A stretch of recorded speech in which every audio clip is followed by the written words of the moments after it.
എല്ലാ താഴ്വരയും നികന്നു വരും, എല്ലാ മലയും കുന്നും താഴും. വളഞ്ഞത് ചൊവ്വായും ദുർഘടമായത് നിരന്ന വഴിയായും തീരും. സകല ജഡവും ദൈവത്തിൻ്റെ രക്ഷയെ കാണും. ദൈവത്തിൻ്റെ മാറ്റമില്ലാത്ത വചനം ശ്രദ്ധിക്കുന്ന പ്രിയപ്പെട്ടവരെ, നിങ്ങൾ വിശ്വസിക്കുക, മാറ്റങ്ങളുണ്ടാകും. ഒരിക്കലും മാറില്ല എന്ന് നിങ്ങൾക്ക് തോന്നുന്ന പർവ്വതങ്ങൾ സമഭൂമിയായി തീരും. എല്ലാ മലയും എല്ലാ കുന്നും താണുവരും. വഴങ്ങാത്തവർ, വിധേയപ്പെടാത്തവർ, നിഗള മനോഭാവമുള്ളവർ, ഒരിക്കലും മാറ്റമുണ്ടാകില്ല എന്ന് നമുക്കൊക്കെ തോന്നുന്ന വ്യക്തിത്വങ്ങളിൽ വലിയ മാറ്റങ്ങൾ ഉണ്ടാകും. സകല ജഡവും ദൈവത്തിൻ്റെ രക്ഷയെ കാണും. പ്രിയപ്പെട്ടവരെ, അങ്ങനെ ഉള്ള മനോഭാവങ്ങളുടെ പുറകിൽ പിശാചിൻ്റെ പ്രവൃത്തിയുണ്ട്.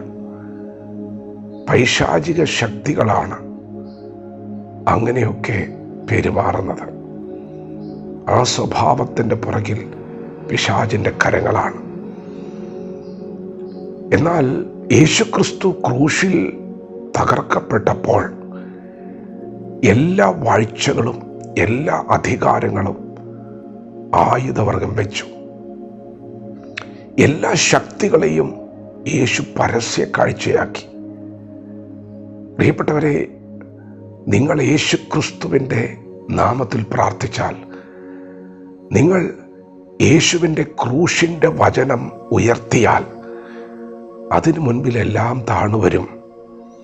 മാറ്റങ്ങളുണ്ടാകും, രൂപാന്തരമുണ്ടാകും, വലിയ വ്യത്യാസങ്ങളുണ്ടാകും. നിരപ്പിൻ്റെ ശുശ്രൂഷയാണ് യേശു ചെയ്തത്. പിശാചിൻ്റെ പ്രവൃത്തികളെ അഴിക്കുവാനാണ് ദൈവപുത്രൻ പ്രത്യക്ഷനായത്. പ്രിയപ്പെട്ടവരെ, മാറ്റം ഉണ്ടാകും. വിശ്വസിക്കുക. നിങ്ങൾ വിശ്വാസത്തോടെ പ്രാർത്ഥിച്ചാൽ മതി, പ്രഖ്യാപിച്ചാൽ മതി. ഇന്ന് മാറാതെ നിൽക്കുന്ന ചില പർവ്വതങ്ങൾ നിങ്ങളുടെ മുൻപിൽ സമഭൂമിയാകാൻ പോവുകയാണ്. സ്വഭാവങ്ങളിൽ മാറ്റങ്ങളുണ്ടാകും, വ്യക്തികൾക്ക് മാറ്റങ്ങളുണ്ടാകും. യേശുക്രിസ്തു രൂപാന്തരം നൽകുന്ന ദൈവമാണ്. ക്രൂശിൻ്റെ വചനം ദൈവശക്തിയാണ്. നിങ്ങളുടെ പ്രാർത്ഥനയ്ക്ക് ശക്തിയുണ്ട്. മാറ്റങ്ങൾ സംഭവിക്കാൻ പോവുകയാണ്. യേശുവിൻ്റെ വചനത്തെയൊക്കെ ഇന്ന് ധിക്കരിച്ച് നിൽക്കുന്നവർ നാളെ യേശുവിനെ കർത്താവായി സ്വീകരിക്കും. ഈ വചനങ്ങളോട് എതിർത്ത് നിന്ന ഒത്തിരി ആളുകൾ ഈ വചനം പ്രസംഗിച്ചിട്ടുണ്ട്. അപ്പോസ്തലനായ പൗലോസ് ക്രിസ്ത്യാനികളെ കൊന്നുകളയാൻ മുൻപിൽ നിന്ന ഒരു വ്യക്തിത്വമാണ്. ആ പൗലോസ് യേശുവിൻ്റെ സാക്ഷിയായി മാറിയില്ലേ? സുവിശേഷകനായി മാറിയില്ലേ? അപ്പോസ്തലനായി മാറിയില്ലേ? ദൈവം തൊട്ടാൽ, ദൈവം ഇടപെടാൻ തുടങ്ങിയാൽ എത്ര വലിയ പർവ്വതമാണേലും സമഭൂമിയാകും. എല്ലാ താഴ്വരയും നികന്നു വരും, എല്ലാ മലയും കുന്നും താഴും.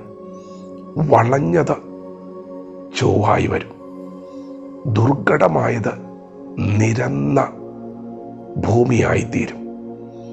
വിശ്വസിക്കുക, ദൈവം നിങ്ങൾക്ക് വേണ്ടി അത്ഭുതങ്ങളെ ചെയ്യും. വിശ്വസിക്കുക, നിങ്ങളുടെ പ്രാർത്ഥനയിൽ അത്ഭുതങ്ങൾ സംഭവിക്കും. യേശുക്രിസ്തുവിൻ്റെ നാമത്തിൽ സകലതും നികന്നു വരും. വിശ്വാസത്തോടെ വചനത്തോട് പ്രതികരിക്കാം. ദൈവം നമ്മെ ഓരോരുത്തരെയും ഈ പകൽ അനുഗ്രഹിക്കുമാറാകട്ടെ. ആമേൻ.